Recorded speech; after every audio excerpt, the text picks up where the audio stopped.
This meeting is being recorded.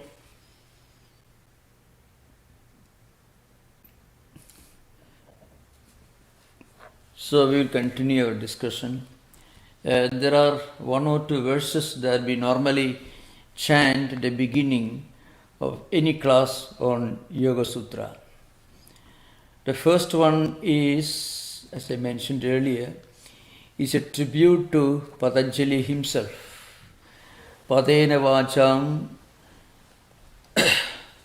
So that's how I mean. Yogena Chittasya Padena Vacham Malam Sarirasya Vaidyakena Yopakarotam Pravaram Muninam Patanjalim Pranchali Ranatosmi. This is one verse that you may hear me chanting every day. So it's better to every session, so you can better understand the meaning of this. So Yogena Chittasya Padena Vacham Malam Sarirasya Vaidyakena Yopakarotam Pravaram Muninam Patanjalim Pranchali Ranatosmi. So the main statement here is Patanjalim Anatosmi. I bow down to the great sage Patanjali, who is the author of Yoga Sutras. Now the verse tells us something about what he did, his contribution to different areas of knowledge. He removed the impurities of mind, speech and body. That's the essence of this particular verse. That is, malam means impurity. So by writing these Yoga Sutras, he presented before us a mechanism, a set of spiritual practices that will help us to remove the impurities of the mind. That's what we discussed last time, yogaha chitta vritti nirodha. So this chitta vritti is the malam, the impurity of mind.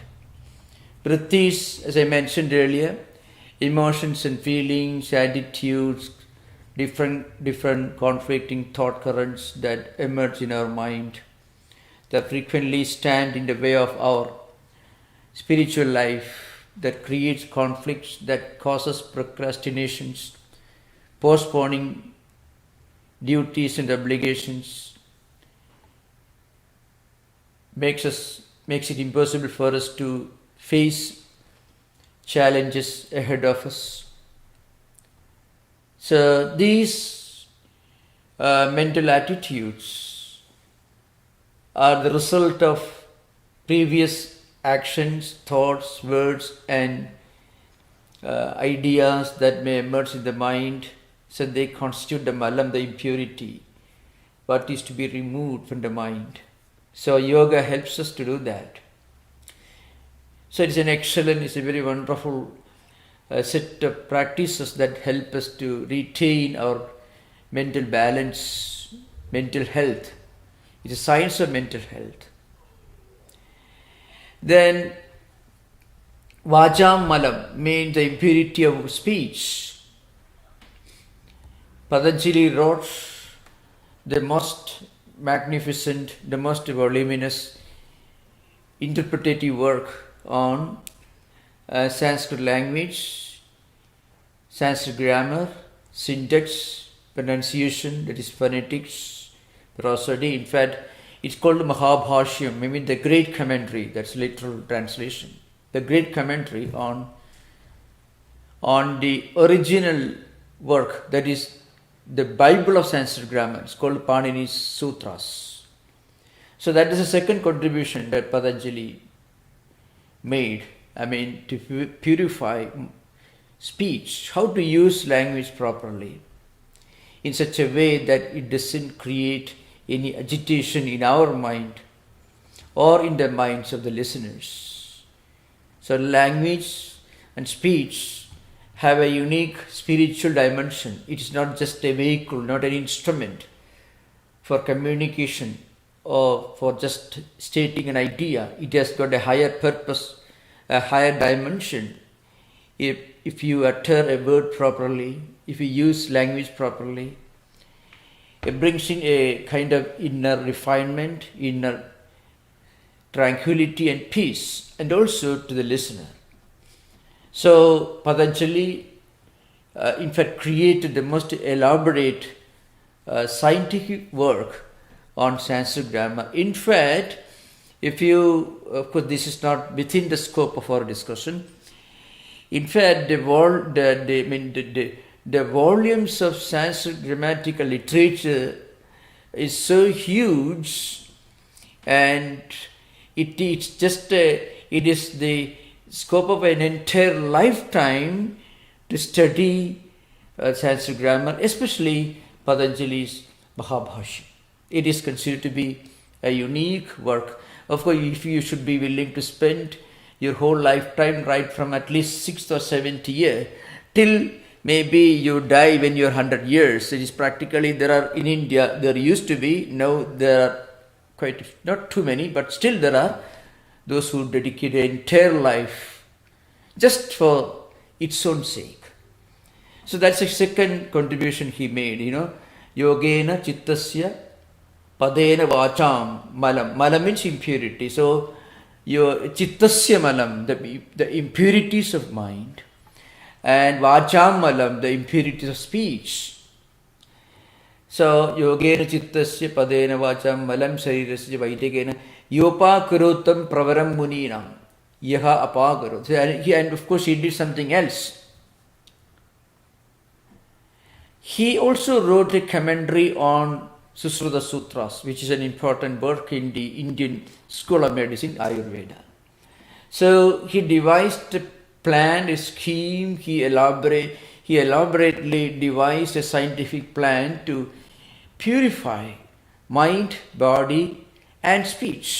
So this is one verse. The second verse is a tribute to the trio of yoga tradition.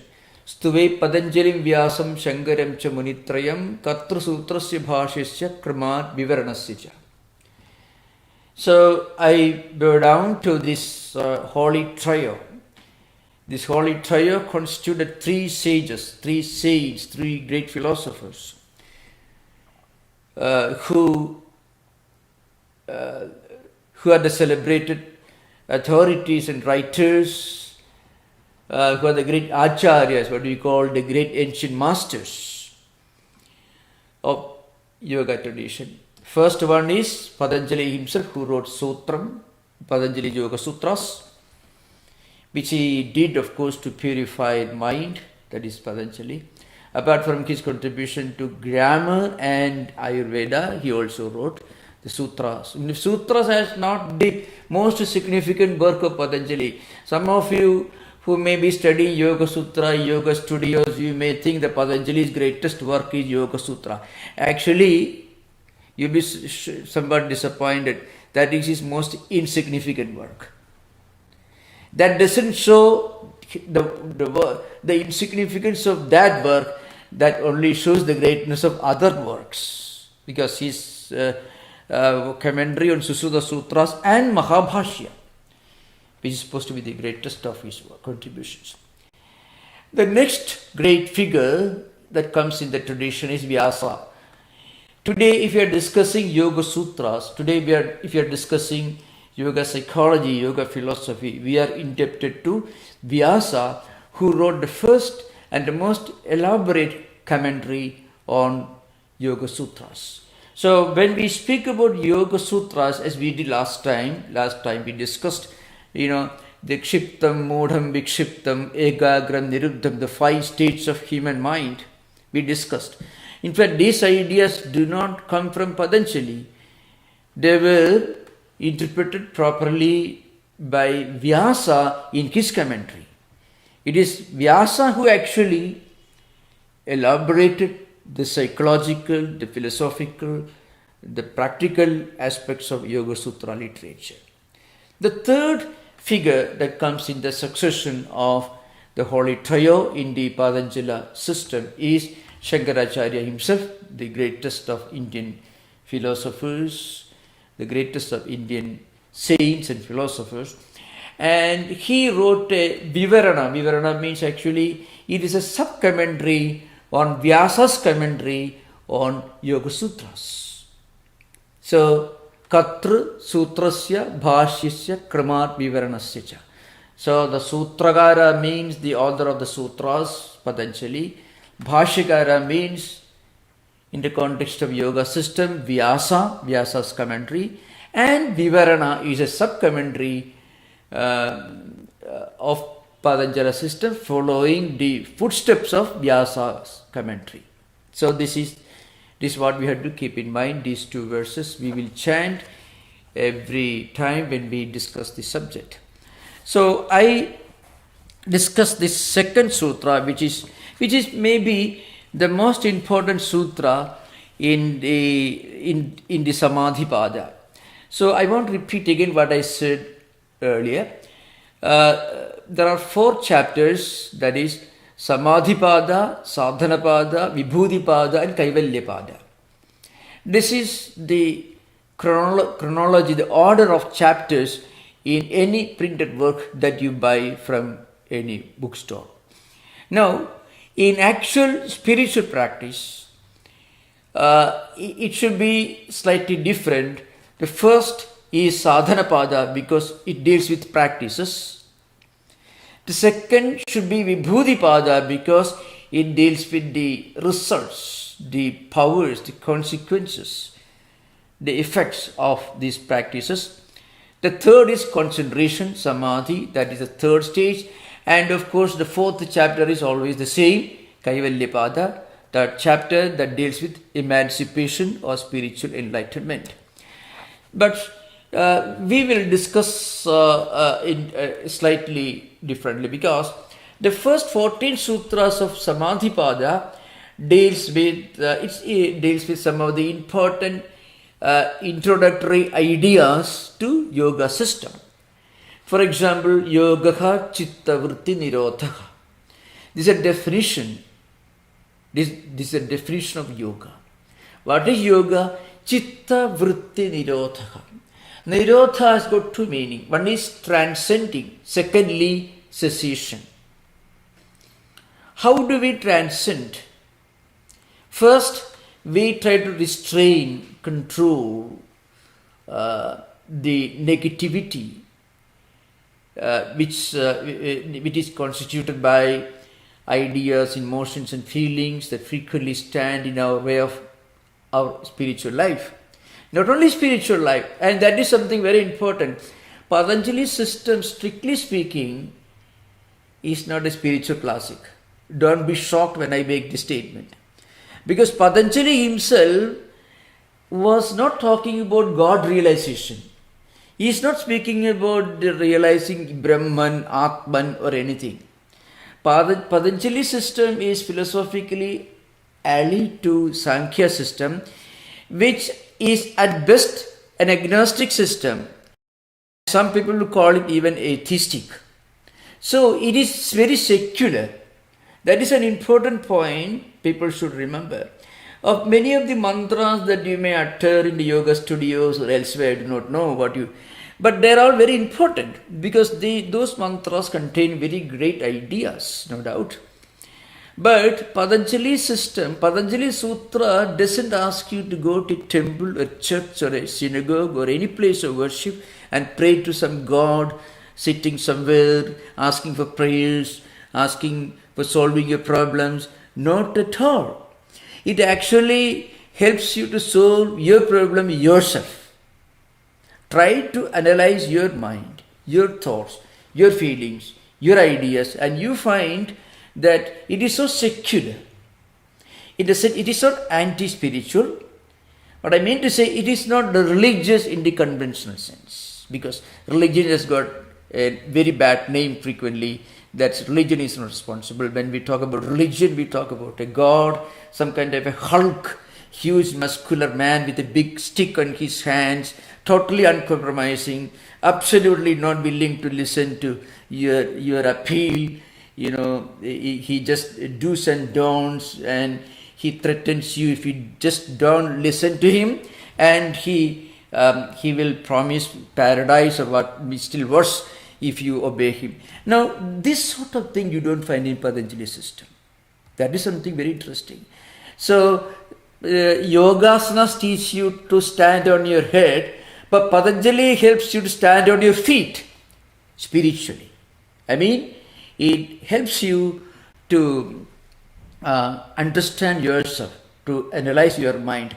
So, chitta vritti nirodha. This is the essence of yoga. Once we reach the niruddha state, and I mean, use the fifth state of the most exalted state of mental condition, that is niruddha state. We have to remember what I stated earlier to fully understand this.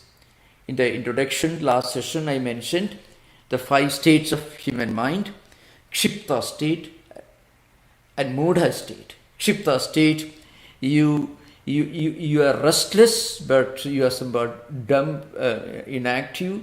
And mudha state. In mudha state, the dumbness is more manifest. In kshipta state, restlessness is more manifest. But both are states of some kind of abnormality. So in mudha state, you are totally dumb but restless. In kshipta state, you are restless and totally unstable in your mental condition. The third state is vikshipta state, where you suddenly get a lot of peace of mind. Again, by Vyasa's analysis, a lot of peace of mind when you listen to Yoga Sutra lectures, maybe when you pray, when you meditate, when you read a wonderful book, when you do something in a very satisfactory manner. You feel a great joy and a kind of inner tranquility and peace. But after some time, this is gone. Again, of course, you may regain and re-experience the same tranquility when you come to Vedanta society, or you are visiting a church or a synagogue or any place of worship for the matter. You feel the same joy. But again, you get back to your home, when you are in the factory, when you are in the workplace, when you are facing the daily challenges and obligations, again mind forgets the spiritual values that you enjoyed in a talk, and again mind goes back to previous state. So it's like a pendulum, as I mentioned. It moves from one end of the slope to the other end. They call vikshiptam state, vikshiptam manaha. The fourth state is ekagram, when mind gets concentrated. It is no more wavering, it is no more shaking, it is steady and stable. There is concentration, there is a focus of all vrittis in one direction. And when you are concentrated on something completely, you feel a great relaxation. That's because you are not aware of any conflicting thought currents, because there is one-sidedness. That is ekagram. Agram means the sharp end of an instrument is called, agram means end, sharp end of maybe of a spear. Ega means one. So it's not blunt, it is sharp, one-sided, one-pointed. That is ekagra state. The fifth state is what is indicated here, niruddha state. In niruddha state, you are not only you are not troubled by your vrittis, but you are in such a state of mental tranquility that vrittis can no longer trouble you, disturb you. They are in a niruddha state.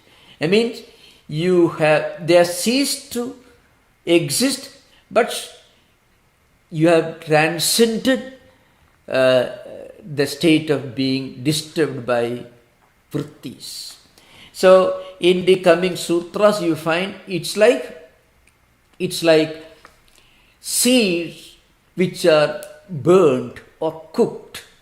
Now, if you have got seeds and if the soil is fertile, you plant a seed, it becomes a plant, a tree.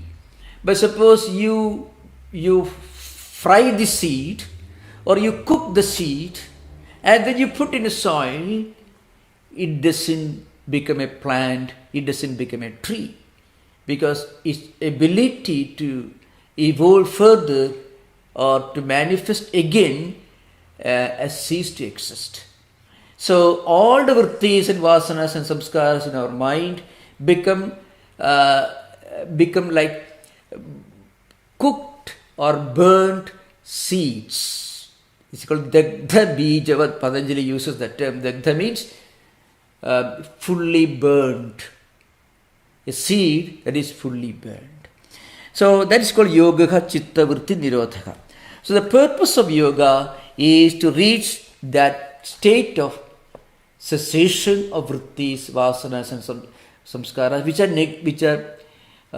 which are disturbing you. Now, when I use the word, all waves, all the vrittis cease to exist. We should remember when we do a practice, well, Patanjali's Yoga Sutra can be broadly called a spiritual practice, because spirituality, in the higher sense, it goes beyond the idea of a god, the idea of a religion. So, in that broader sense, Patanjali's Yoga Sutra literature can be called a spiritual literature in a very broad sense. So, when you talk about going beyond the vrittis, we are actually implying we are going beyond all disturbing vrittis, all negativity. Now, what are the negativities? Which comes next. Tada drashtu swarupe avasthanam. So that third sutra will help you to understand the more elaborate implications of the second sutra. Tada means then, when you reach a point when you have transcended vrittis, at that state, what happens? Then the drashtuhu surupe avasthanam. Drashta means seer, experiencer, the person. All of us in a way called drashtas. Not in the Vedantic sense. The word drashta has an entirely different meaning in Vedanta philosophy, Advaita philosophy. Please don't associate the two. Here, all of us. Drashtu. What is our surupa means? Our true nature. What is our true nature? Our true nature is that we are not disturbed. Actually, these impurities of the mind that Patanjali talks about in Yogena Chittasya, Malam means. Patanjali wrote Yoga Sutras to remove impurities. These impurities are not a natural aspect of our mind. They are foreign bodies. They are like alien. So, in the case of a disturbed mind, the disturbing aspect is something alien, that is something foreign. In fact, healthy mindedness is a natural state. Anything that makes it unhealthy is alien, is foreign. Just as when we get something alien, something that is not, that is something foreign to our body's nature, then we fall sick.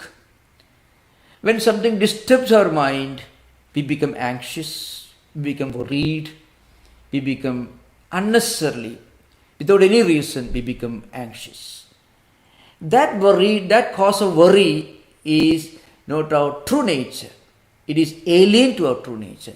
And this should be understood. We are actually getting back to our own true nature. That is Swarupa. Tada means when you reach that state of Nirodha Vritti, that is, Yogaha Chitta Vritti Nirodha. When we reach the point of that cessation of the vrittis, vasanas, samskaras, etc., then what happens, we actually come back to our own spiritual home. We actually regain our true mental condition. That is the implication here. Now, in this context, when does it happen? When vrittis go away. Now, how do vrittis emerge in the mind? Well, if you spend just 10 minutes watching the internet, the TV, the visual image, which becomes an audio, which has an audio aspect also, you hear something and you see something, and our mind identifies with what we see and hear, and actually we are creating an entirely different alien world in our mind when we watch something which catches our eye, which infatuates our mind, and when our mind is trapped, when our mind is caught by the influence of what we see. And then you find after some time what we saw, what we heard, and what we felt, what we thought when we saw those images on the computer screen will come back to our mind. The computer you have closed. This could happen even after several years. Whatever we consciously experience at the audio-visual level, and also at the level of other senses of perception like the sense of touch, sense of smell, sense of taste, all these will create a vritti. And when vrittis are created, they come back to us. That's why when you just watch a thriller and go to meditate immediately, what will happen, you feel a great pull to come out of the meditation room. You feel a great force is dragging you away from the seat on which you are sitting. But so many conflicting thoughts can come. Now, this need not be an experience that we have had recently. Patanjali system tells you, and that is very important to remember, certain memories, certain impressions, certain experiences that emerge in our mental world may be coming from previous life cycles. So Patanjali system, like Buddhism and other mainstream Hinduism, they all believe in the principle of reincarnation, what we call rebirth, and the law of karma. So when you get, when a memory, a vritti comes to your mind, emerges in the mind, which is very concrete, when you see it, it should be coming from the present life. But when the same vritti takes the form of an abstract idea, then without form, then it's coming from previous life. So this is, of course, this is a principle that Buddhism also has articulated elaborately in different Buddhist, Lingavadara Sutram and all that, Vijnanavad is a well-known these textbooks you find. So, impressions and feelings and vrittis that emerge the mind, that do not have any physical aspect about it. They are coming from previous life cycles.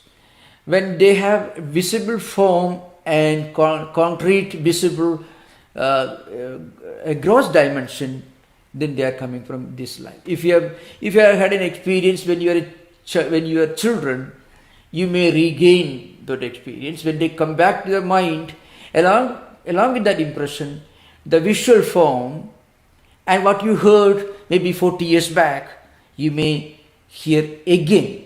Not with the external ears, but at the mental level. Mentally we can hear.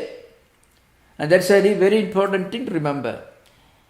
When you listen to music in the morning and you didn't write down, in the evening you recite it.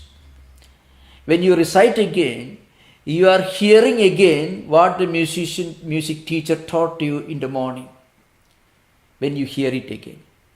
Again, when you explain a sight, a visual experience that you had in the morning, you're actually living again through that experience in the evening. And this could happen even after several years. So that is from this life. So vrittis is a very important subject in Vedanta. Vrittis become samskaras. So many vrittis, they together become a tendency. And samskaras become vasanas. Vasanas is an aptitude. A child may have a tendency in drawing, for singing. One explanation could be that his father or mother is a music teacher. Then it is obvious. But suppose a child in a family which had absolutely no musical tradition and didn't live in the neighborhood of musicians and never listened to any music, it could happen. A child becomes a prodigy in music. Some kind of obsessive interest. That means the child is bringing with him or with her certain vrittis from some previous life cycles. It is again a manifestation of vrittis, vasanas, samskaras, etc. So that's why in the Vyasa's commentary, vritti samskara chakram. This is an important term to understand to enter the world of Patanjali, Yoga Sutras. Vrittis constitute the effect that is retained in the mental system, even after the experience is over.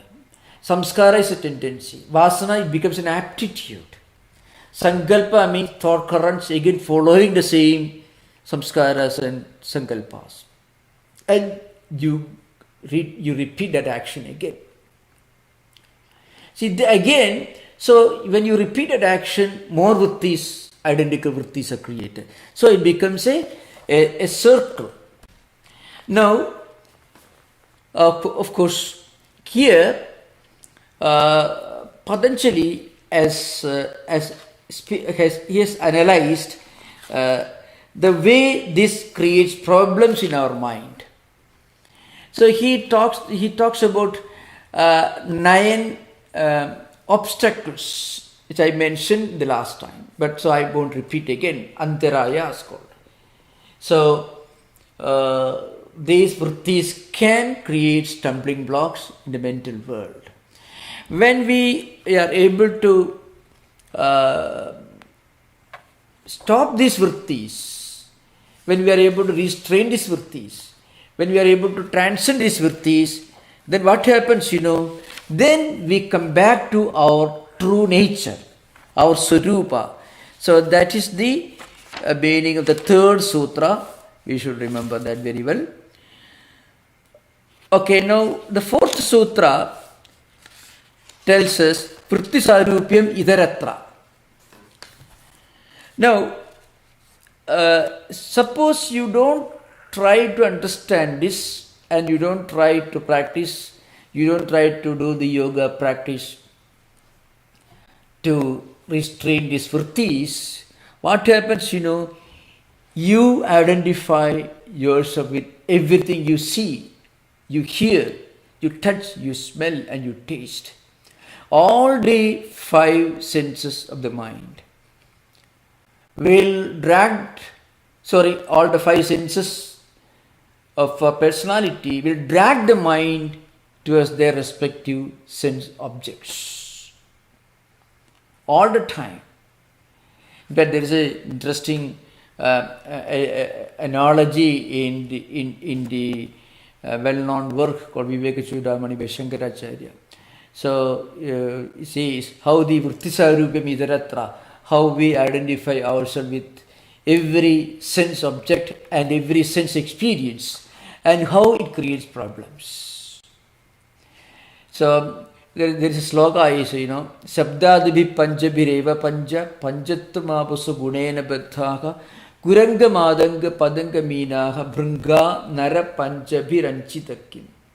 Shankaracharya in the Vegachudamani, it's a small book, it is relatively an introductory work on Vedanta, says, he gives the example how mind is trapped, how the mind is dragged by sense objects. and how we lose our true identity. And he gives the example of 5 members from the animal world, animal kingdom. Kuranga, Madanga, Padanga, Meena, Bringa. So first the example of the deer. The deers in ancient days, they used to hide in, now also of course they hide in bushes or maybe in the caves, and the hunter will play some kind of a primitive musical instrument, and hearing this music, the deer will come out and it will be shot by an arrow. An archer will kill that deer, and so what happens, the sense of hearing becomes the trap for the deer. Now, in the case of elephants, they move in groups, in herds, and they touch each other for mutual protection. And so they are not very careful about the path they are walking, and then they may fall in a pit, and they're trapped, they're enslaved, and may be killed. So the sense of touch, because they touch each other, becomes the death trap for the elephant. Now, padanga moths is some tiny insects that emerge, this may be more true in the tropical countries, So you start a blazing fire to attract these insects, and so that they will die. So seeing this blazing fire, the sense of sight draws these moths towards the blazing fire, and they are killed, they are burnt. Then meena, fish, sense of taste. They eat a bait and they're killed and they're eaten. And of course then bringa, some sort of tiny insects or creatures that move about in the flower garden, enjoying the smell of flowers, and they are again caught and killed by other animals or creatures. So sense of sight, sense of hearing, sense of taste, sense of smell, sense of touch, all the 5 senses of perception become death traps. Then Shankaracharya exclaims, Nara Panjabhiranchidakim. In the case of human beings, what happens? Every moment we are trapped, our mind is trapped by the 5 senses. In the case of animals, they are primitive by nature, so only one sense is prominent. That's enough to lead them to their death. But in the case of human beings, these vrittis, millions of these vrittis are getting stored up in the mental world, mental system. So in the definition, Yoga Chitta Vritti Nirodhaka, great commentators like Vajaspati Misra, Vijnana Bhikshu and others, they insist that Chittam doesn't mean mind alone. It means the memory system, it means the sense of identity, it also means our speculative faculty. All these are implied in the word Chittam. So the mental world as a whole is implied by the word Chittam. So millions of these vrittis are getting stored. Now we cannot take one after another. We cannot do that. It's just like a lake. It's like a lake. There are different layers of dust, dirt, filth and so on. There is some pure water on the surface of the lake. If you want to clean up the lake, you have to take a big pole and then you have to stir and remove the dirt. But in that process, a lot of terrible things, dust and dirt and filth and bacteria will emerge, and you have to remove them from the lake. That's why when we sit for meditation, immediately the mind gets disturbed. When you're watching the TV, when you're watching a comic program, a comedy, there's no problem. You're watching football or you're watching sports, mind is very peaceful. The moment you try to meditate, immediately mind revolts. Because meditation is an attempt, in fact, to purify the lake. So you're taking a big pole and immediately mind feels this agitation. So Patanjali has devised this very interesting, very psychologically very perfect, very scientific plan to clean up our mind. Not one after another. In fact, something very interesting. I can give one example. I mean, the scientific, the rational approach of Patanjali. That will convince. See, for example, he says, suppose a person is obsessive, obsessive psychosis, is obsessed with the idea of making money. And he may have trillions of dollars, still he wants to make more money. You heard of the story. A poor man got a treasure. So he was walking near a tree, and there was a ghost living on that tree, and the poor innocent man, he just sat under the tree and prayed, whoever may be here, let him listen, I want a lot of money. So the ghost living on that tree came down and he offered to this poor man, I shall give you a few chests full of gold coins. 10, 15, 20, the stories come in the Kathasari Sagara, Panchatantra, and so many different versions. So I shall give you so many chests full of gold coins. 7 or 10 or maybe. You take home. And he was very happy, and immediately he found in front of him so many chests full of gold coins. One chest was almost full. So if you can somehow put a few more gold coins, it will be complete. So 9 chests were full. The 10th one would be full if you can somehow collect 10 more coins and it be full. So this man took the whole treasure to his home. From that time onwards, he directed all his efforts and energies to make enough gold coins to fill that chest. This man was employed by the king in the court. So the king was watching. He would have been happy to give him a pay rise. But what happened, the king did not know that this fellow was trapped by the ghost. So slowly he became very weak because he was starving. He was saving money by starving, by denying food to his own children.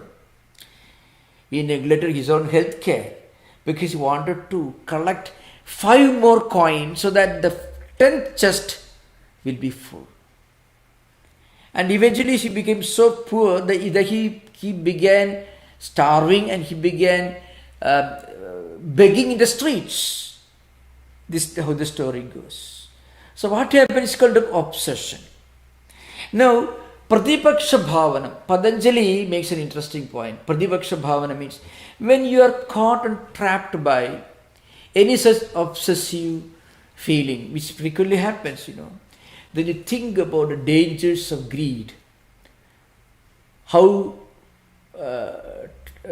tragic was the fate of many people who were greedy, who spent their whole lifetime to collect money and wealth. What a tragedy. If we go on thinking of this, then the vrittis that force you to go after money and wealth, the greed will be reduced. So every obsessive vritti, every vritti has a counter vritti. You can neutralize the negative effect of every negative vritti.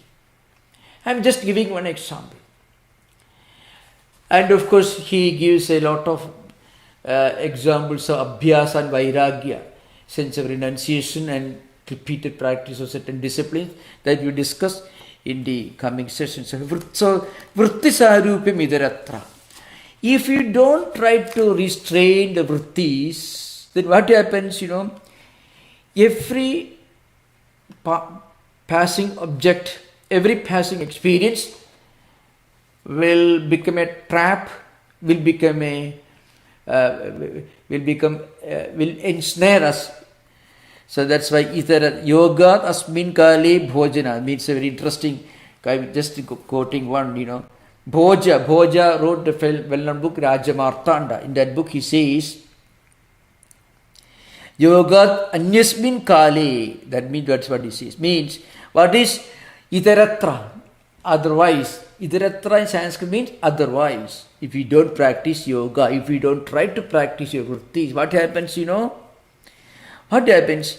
You become totally identified with every passing idea. Every minute, every passing idea, every experience contains in it this trap. Once we understand this, what happens, we are able to avoid that trap. In the yoga system, the question arises, what's the use of learning Yoga Sutras? If a person really listens to Yoga Sutra lectures and understands and asks questions properly, I can assure you, whenever there is some kind of an anxiety problem of anxiety, irrational anxiety, worry or complaint, sometimes, people feel everything is coming to a dead end, you don't know what to do, how to move. If you remember many of these ideas in the Yoga Sutras, then you will understand this is the nature of human mind. Once you understand that this is the nature of human mind, then you won't be frightened by this. I gave the example of driving and traffic problem. When you drive and when you know 10 miles ahead there's a traffic delay, and when you reach that point, then you are not shocked. Oh, we will handle that. So once we understand this is how mind works, this is how vrittis operates, then these vrittis, these agitating vrittis and samskaras will be a lesser problem. Won't be able to disturb our mind. We know this is the nature of human mind. Of course, now we will have interactions. You are most welcome to ask questions. Discussion will be very helpful for understanding some of the practical implications of many of these ideas.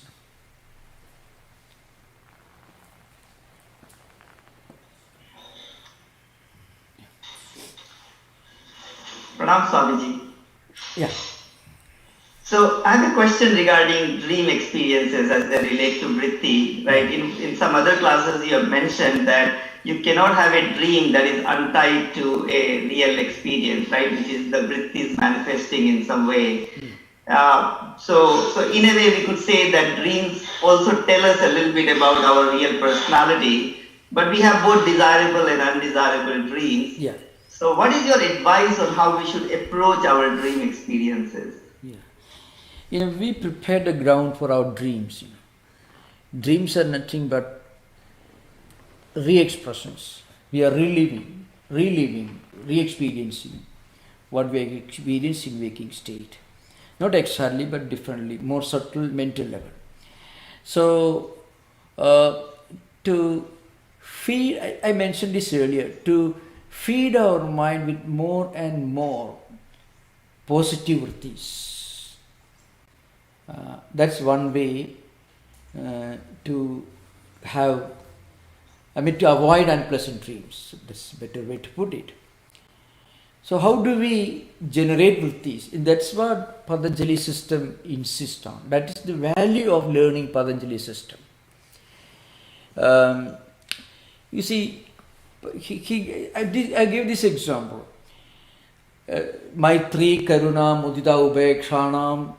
There's a sutra that begins like this. Punya Vishyanam. So you can have peace of mind. Patanjali uses chitta prasada. for chitta prasada, for mental tranquility, we should exercise certain disciplines. Now, he gives the example of everybody's everyday life. You meet or you experience different types of persons and events in our everyday life. Some people are extremely good.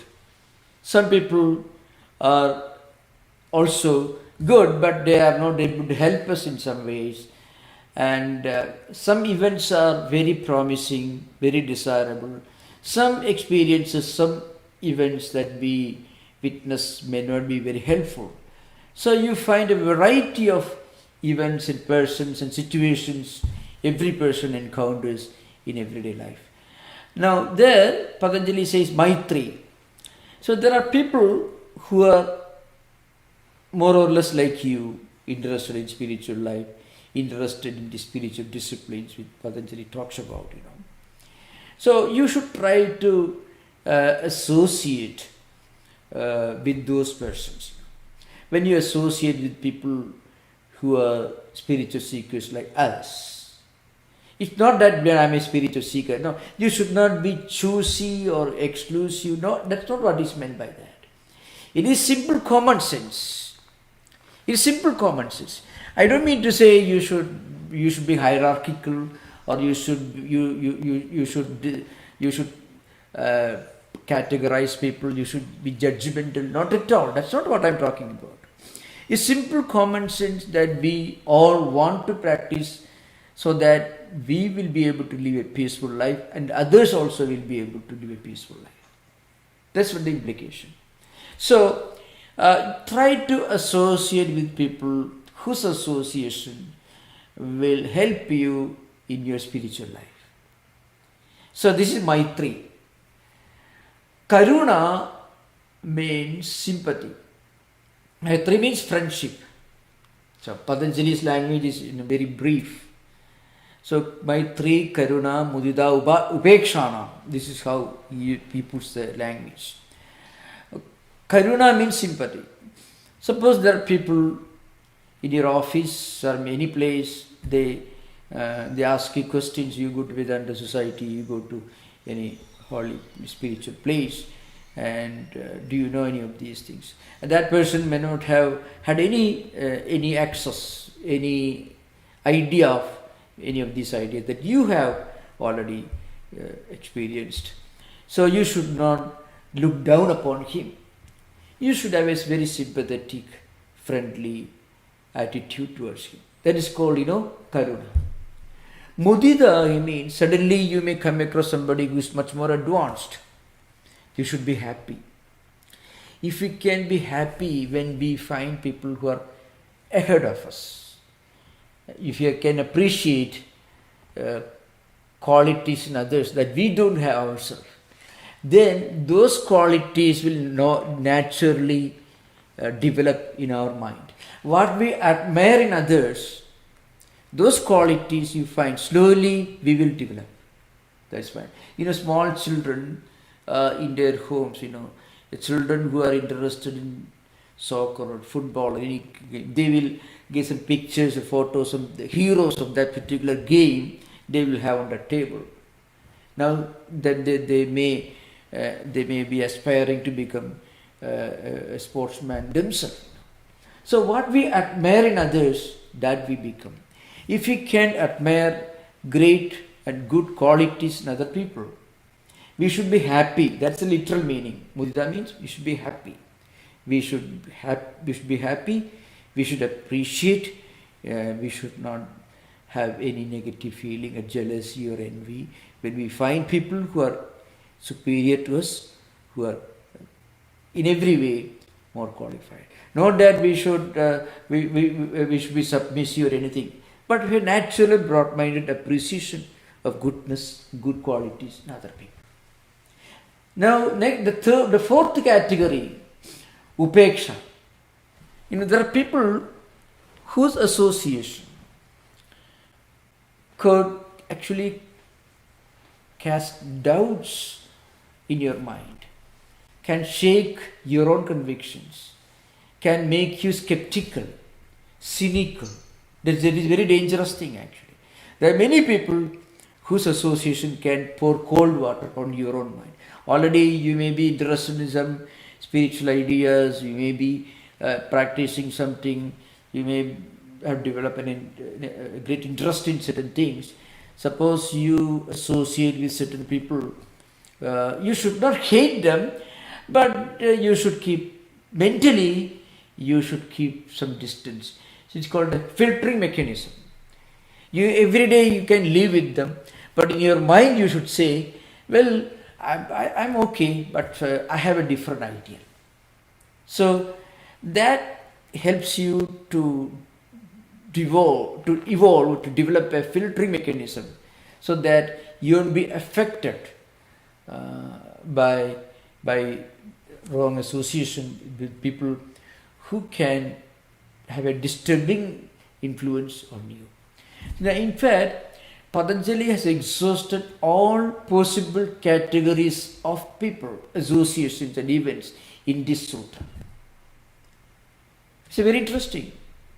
Those who are like us and those who are not as advanced as us, and those who are more advanced, and those who are neither advanced nor not advanced, you can say.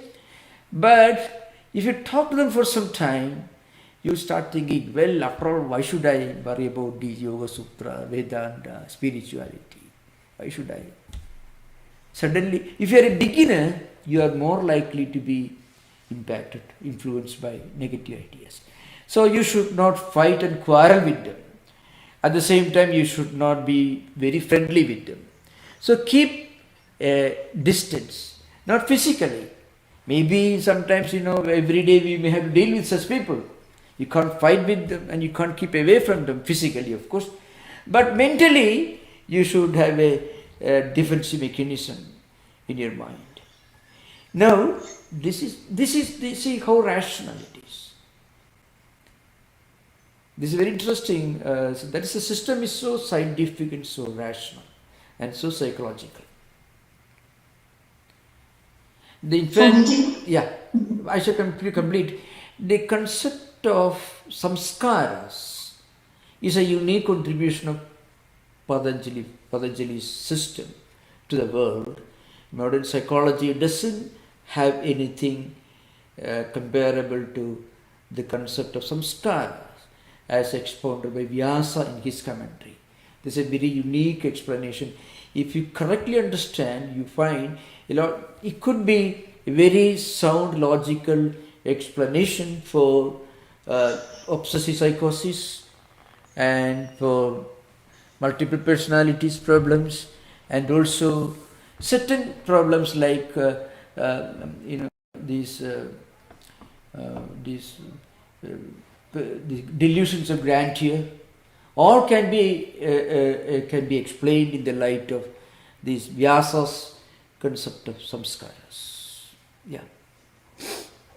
Swamiji, this is all very rational. Yeah. Swamiji, can you hear me? Yeah.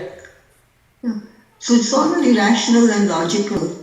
But sometimes with logic and this thing, we still don't go ahead. Then we feel at that time a prayer to whatever is our Ishtevata or wherever we ask. Yeah.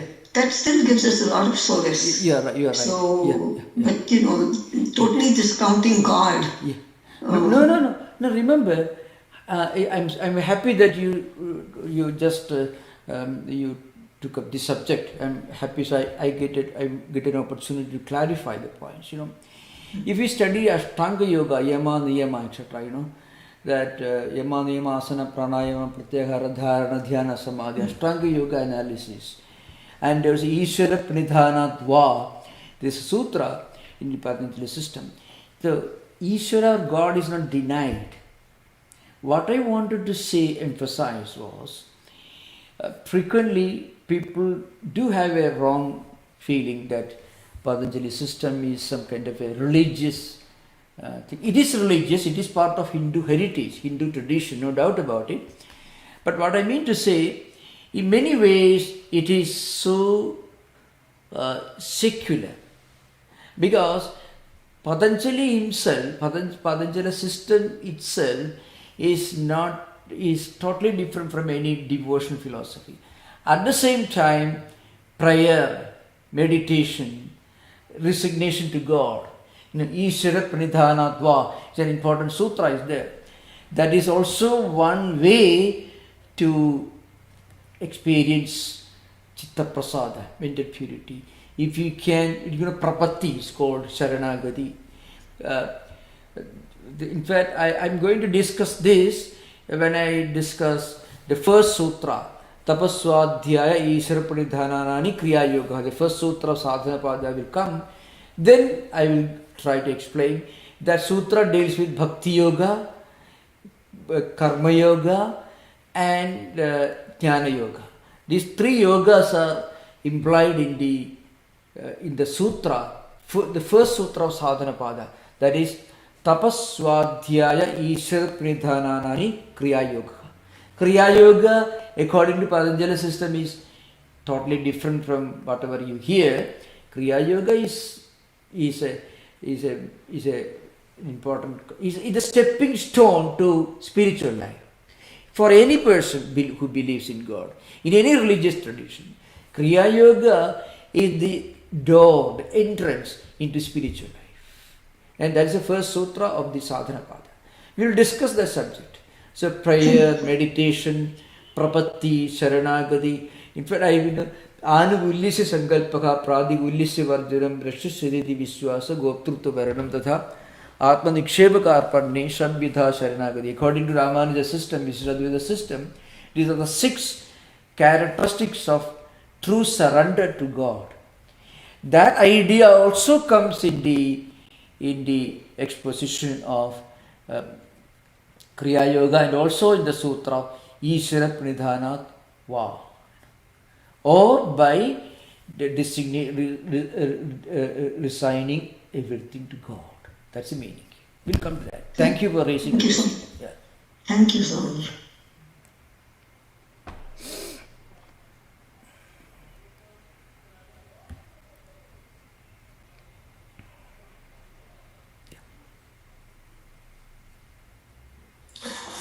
There is a question from YouTube. Yeah.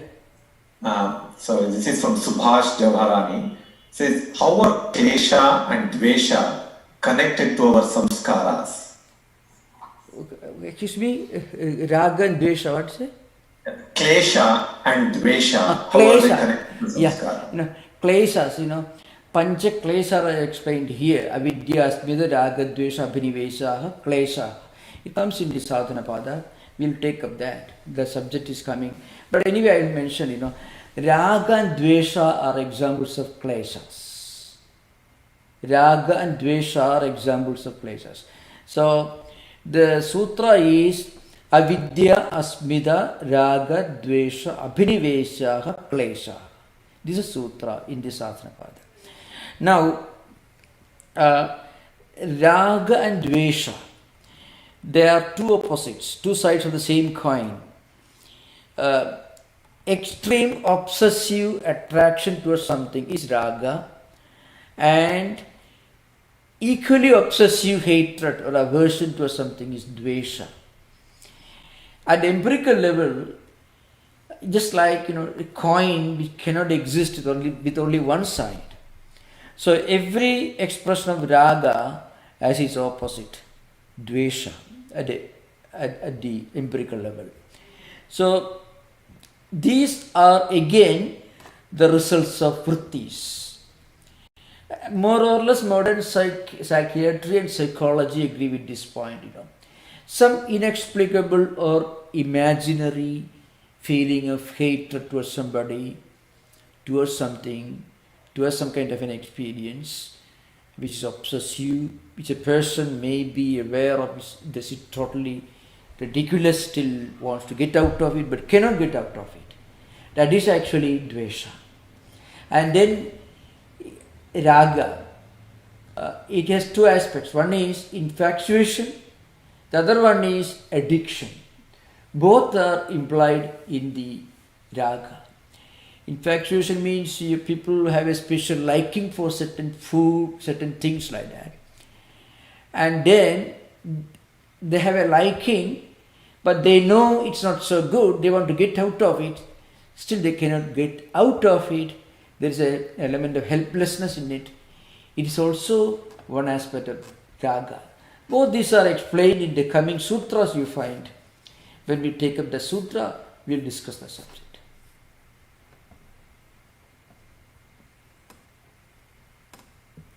Swamiji, my name is Aarti. I have some thoughts are crossing my mind. So we have learned like 4 sutras, right? So I was like, how do I apply or like, kind of practice this? Is there like how, I'm just thinking how to apply every day or, as we progress. Any ideas or anything? As we proceed further, there are 195 sutras. And some sutras are very, very elaborate, will take several days to explain. These are relatively simple because these are all definitions, more or less. These are definitions. First 14 sutras, more or less, are simple sutras of Samadhipada. In fact, we will come back to them again when we take up Samadhipada proper. After 14 sutras of Samadhipada, we will actually begin with Sadhanapada. That's a natural way. But anyway, I should mention. So once you understand the mystery of human mind, especially vrittis, then you will be able to explain some of your own thought currents. So some of the disturbing thought currents will become less disturbing once you understand the psychological rational explanation behind it. That is one advantage. Understanding human mind, the yoga way, is a great help for remaining mentally healthy all the time. You develop a second personality. See, the one personality, what you are right now. Then another personality emerges, well equipped with these new ideas. So you'll be able to analyze your own mind. And when anger, hatred, likes and dislikes, or anxieties and worries, when these emerge in our mind, if we know some of the Yoga Sutra teachings, you'll be able to we'll be able to look at them, analyze them, understand them, and react to them, and escape the negative impact of any of this. That's an advantage of Yoga Sutra.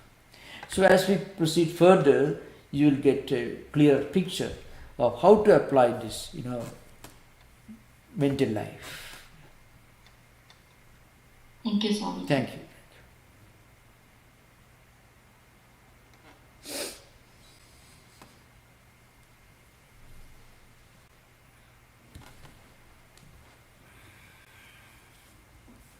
Swamiji, this is Mark. I have a question from our last session. Yeah. You were talking about, or you gave an example of the witness, or being a witness. Yeah. And you said that an actor in a play cannot witness his own performance, but the audience can. And I wrote to you about this, and you said you were describing the degree of attachment attained after realizing the state mentioned in the 3rd sutra of the Samadhi Pada. Yeah. So, could you elaborate on what exactly the connection is between the witness and that sutra? Yeah. The Sanskrit word for witness, it's will be defined by a great Vedanta called Apayadekshida. His name is Sakshi, is a Sanskrit word that you may have heard. Sakshi means Bodhrutva Audasinitva Sakshitva. This is the definition. See, you are aware of it, but you are not involved in it. So just like drama, you are witnessing the drama on the stage, so you are aware of what is going on the stage, but you are not an actor, you are not involved in it. Now like that, if we can observe our own mind, when he becomes angry, anxious, worried, then you find the anger, the worry, the anxiety will go down. That's called you are objectifying. You are objectifying your own emotions. And so to objectify, you have to detach yourself from your emotions. But what do you know? In Patanjali says, Vritti Sarupam Idaratra. If you don't practice, then you are not able to objectify yourself. You identify with it. You and anger become one. You and anxiety become one. You and worry become one. That's what happens itaratra. Otherwise, if we don't study, if we don't apply the Yoga Sutra method.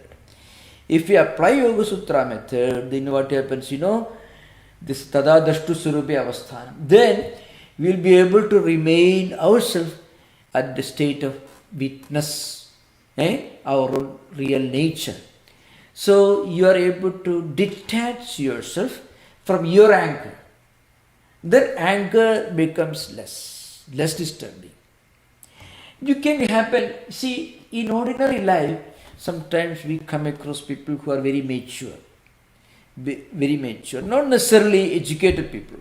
Education frequently makes people less mature, unfortunately. The kind of education, unfortunately, that we find today, because lot of pressure, lot of anxiety, a lot of drugs also, because to reduce the pressure. So it creates a lot of problem. I'm not going to those details. What happened, a different kind of maturity, when you become really adult in your attitude, behavior patterns, etc. When you find certain people, oh, you are anxious, don't worry, it will come away. You find people talking like that. Just common sense wisdom. Sometimes you find people who are not necessarily with PhDs or anything, but people with some better common sense, a more mature outlook towards life, a more developed attitude towards world and life as a whole. If you talk to them, I have this problem, that problem, you may say, oh, it is part of life. It's okay, fine. Actually, they are applying the same mechanism, partly, because they are trying to objectify, they are detached, they are asking you to detach yourself. It's part of life means, again, you are de-identifying. Instead of identifying, you are de-identifying. You are detaching yourself from your anger. And you find it's gone down. That's what happens. A little child who cries coming from the field, and he is beaten by another child, And the mother consoles, oh, it doesn't matter, you are children. This natural, your children, you are playing, is happy. The child, he is happy now. His worry is gone, fear is gone. So, like that, you find a maturity. This kind of pure common sense, what I am talking about. In fact, that's what happens when you study Yoga Sutra. The pure, raw common sense that we all have, but frequently the modern ways of life suppress our natural, instinctive common sense, which we are born with. So Yoga Sutra helps you to bring it out. That's an advantage of Yoga Sutras. Okay? Thank you. Yeah. Seems that was a big psychiatrist. Hello? I think the analysis is like that of a psychiatrist. The whole. You are yourself a doctor. You are yourself a doctor. Very, very happy to have a doctor in the audience. That's fine. Yeah, you can make your contribution in the course of this. Swamiji, basically to summarize what you said, so if you are angry, you kind of step back. Why am I angry? There is no need. And like that, you just step back and think about it, and then the anger goes away. Is that what kind of you're suggesting, right? Yeah, it happens in our everyday life. If you take a pill, a medicine for the anger, then along with that, your ability to become angry is gone. So a damage is done to your mental system. But when somebody tells you there's no point in getting angry for every little thing, it's part of life. This happens to everyone. there your mind is not damaged. That's what it is. So anyway, it's a very unique system. Patanjali system is so unique, and so that's why I mentioned to you. It is not necessarily what you call a religious text. It is part of Hindu spiritual heritage, no doubt. It is one of the Astika Darsanas, one of the theistic systems of philosophy. But it has got such a wider, higher appeal and much greater possibilities than just a book on devotion. I don't mean to say devotion is less or inferior, don't imply that. But I mean, people sometimes are a bit reluctant to take seriously anything that you call a religious text. That is the problem of our times, not the problem of religion as a whole, Okay, right. Yeah. Maharaj, there is one more question from YouTube, from Meena S.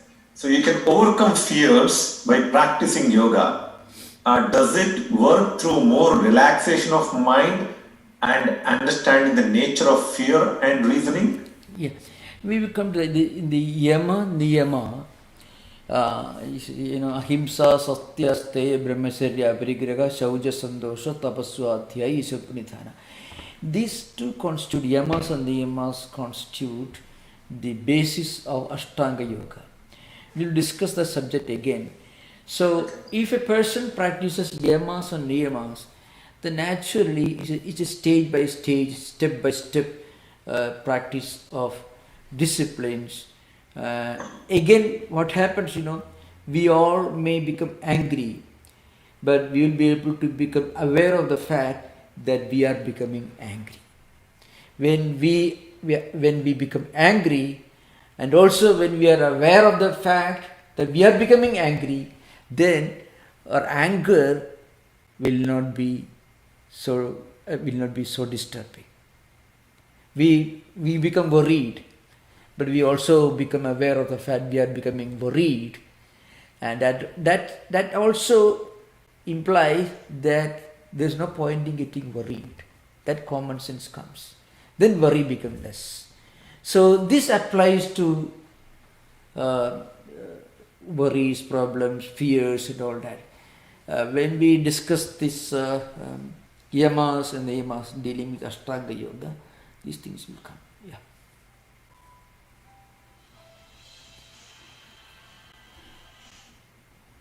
So we shall conclude.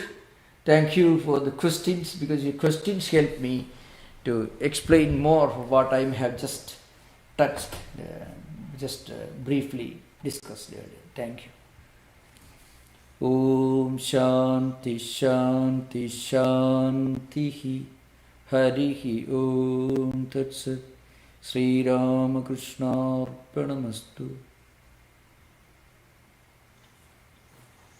The recording has stopped.